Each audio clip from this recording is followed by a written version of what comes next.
एक बार गौतम बुद्ध एक शहर में प्रवेश कर रहे थे। उनके साथ कुछ शिष्य भी थे। एक दिन उनके शिष्य शहर में घूमने के लिए निकले। वे शहर में घूम ही रहे थे कि तभी शहर के कुछ लोगों ने उन्हें अपशब्द कहे। उनके बुरे शब्दों को सुनकर शिष्यों को बहुत बुरा लगा और वे वापस लौट गए।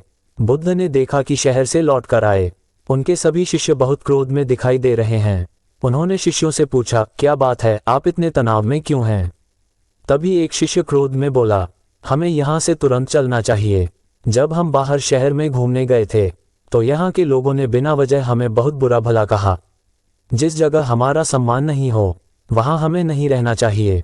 बुद्ध ने कहा, क्या किसी और जगह तुम अच्छे व्यवहार की अपेक्षा रखते हो?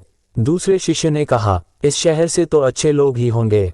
तब गौतम बुद्ध बोले, किसी जगह को सिर्फ इसलिए छोड़ देना ठीक नहीं कि वहाँ के लोग बुरा व्यवहार करते हैं।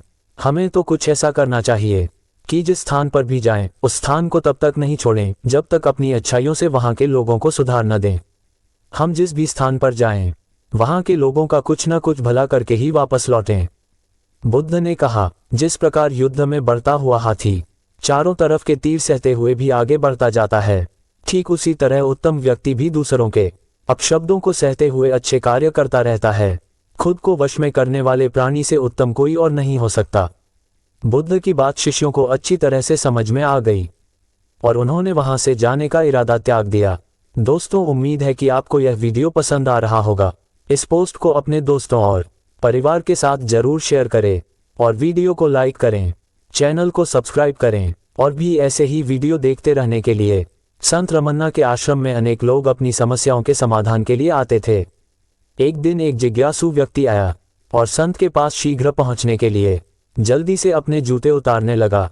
जूते आसानी से नहीं उतरे तो क्रोध में उसने किसी तरह पैर पटक कर उन्हें उतारा और तेजी से आश्रम के दरवाजे को धकेलकर संत के पास पहुंच गया।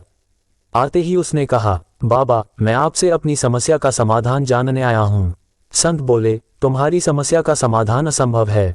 वह व्यक्ति आश्चर्य से बोला, भला मेरी समस्या का समाधान क्यों नहीं होगा? संत ने कहा, क्योंकि तुम ठीक से व्यवहार करना ही नहीं जानते।